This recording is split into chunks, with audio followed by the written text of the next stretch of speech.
only discovered exercise in my 30s, and that was after pregnancy. And I had put on a lot of weight. I probably was double my size. Not again that my messaging has changed so much. It's not about how we look. It's more about, I feel, the power of what movement does to make us feel good, not just physically, but mentally as well.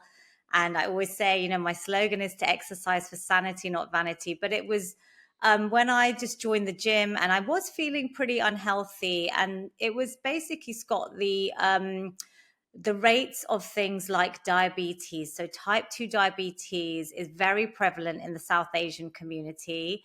In the UK, I was pretty alarmed.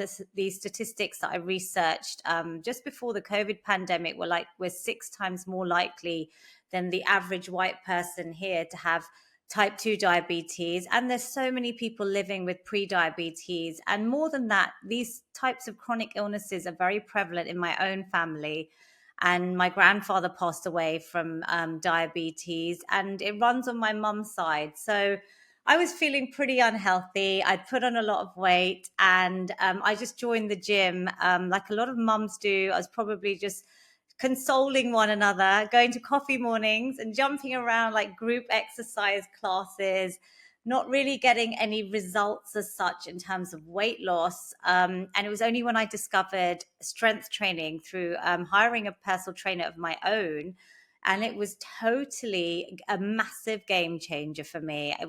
I'd never lifted anything. I'd lifted like my shopping bags, or, when I worked in the corporate world before all of this happened, suitcases on my travels. But in terms of lifting weights, I had never, ever done it. And it was just transformational.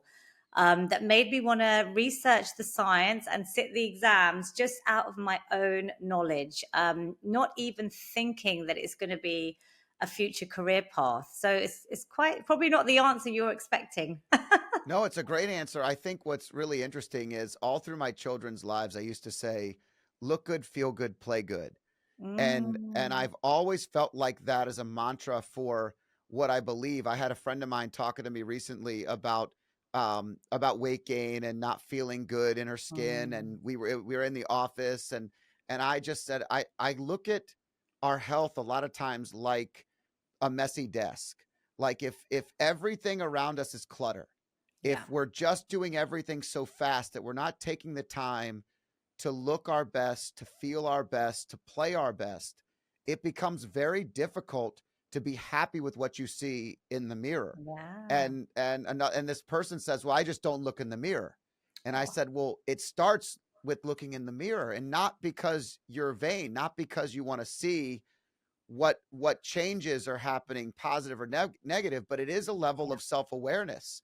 It is a level of Yeah. just acknowledging who you are and accepting it, Yeah. acknowledging it, accepting it, and then taking action. I And love so that. I love your story. I totally resonate with that story, and it's something that you took action, and it's very unique when you start later because it's not fun in the beginning. It's Mm. new, but it's not fun. Yeah, and it's like the different goals. I think, because I was older, I wasn't striving to do it to get a six pack or to go on social media. Like me being on social media was never ever the plan either.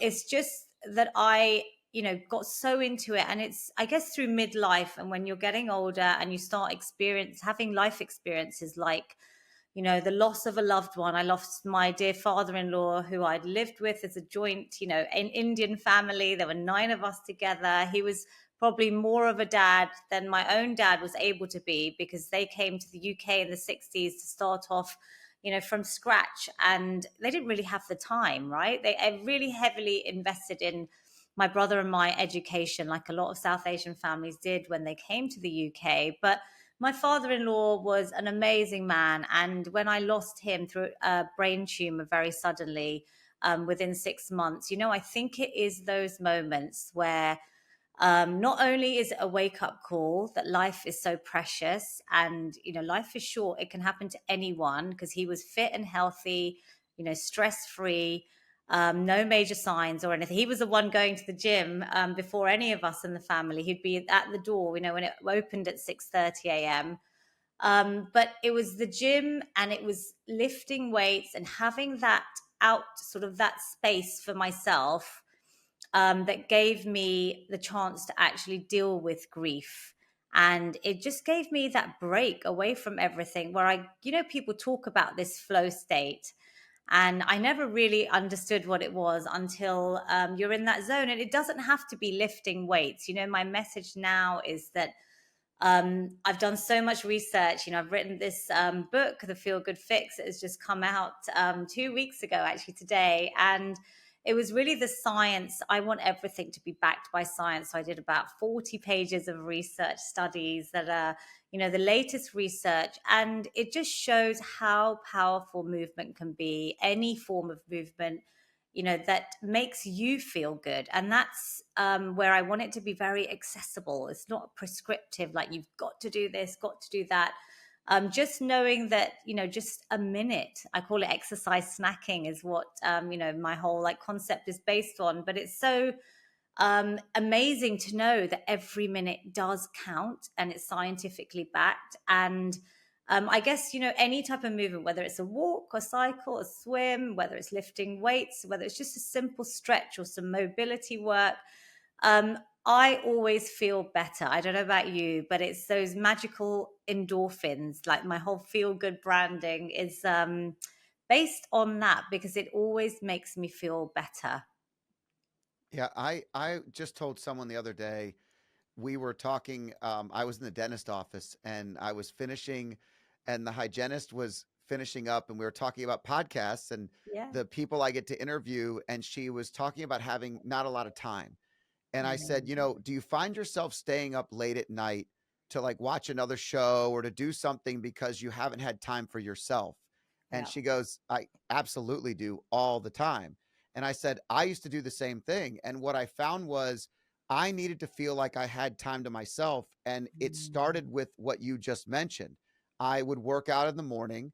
I would move or walk in the morning. I have a sauna and the cold plunge. I do all that stuff. But Amazing. the point that I'm getting at is I'm much I feel accomplished before I even Mm. start my day, air quotes here.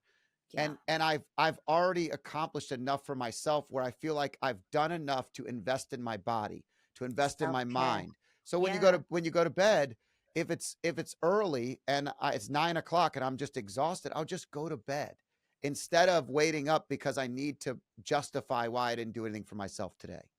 Do you know self-care? I've written a whole section on it in the book. And I think especially women in my community, where it's a lot about caring for others, a lot of South Asian women probably still, globally live in joint families. There's a lot, even just being a mom, being a female, generally, there's quite a lot of expectation. And I think, growing up, because exercise wasn't normal for me, I had no role models. There was no like PT out there that looked like Lavina, little Lavina, for me to even think. And I didn't really understand how amazing this would be at reducing my risks of, not just diabetes, but heart disease, to cancers, to Alzheimer's, which my grandmother had. And again, that was a taboo subject, a big health area that we never talked about, dementia, because it was just kind of buried and it was a bit shameful.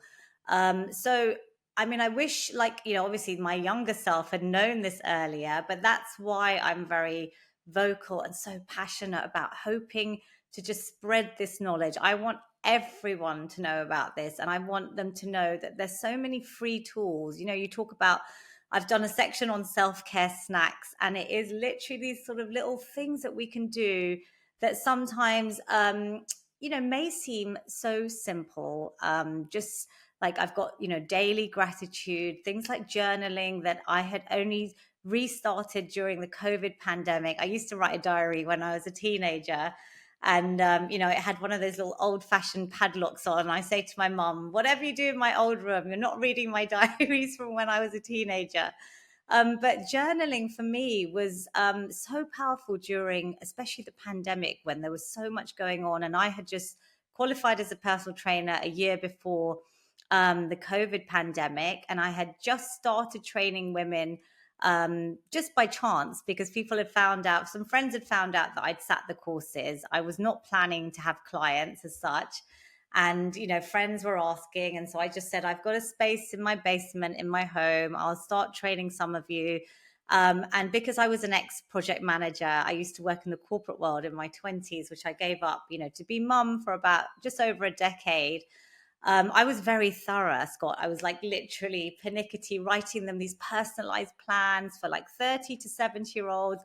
And they were all not just getting excellent like results physically. There were so many different goals, which made me really understand about women's health. Like, you talk about the whole looking in the mirror and that self-confidence and that self-esteem, and it can be so challenging. When I hit perimenopause, which I guess, I don't know if you've talked about on your podcast, but it's a topic again that we just never talked about, like up until just a few years ago. And if you like clips like this, I have a similar clip here. And if you want to watch the full video, click here.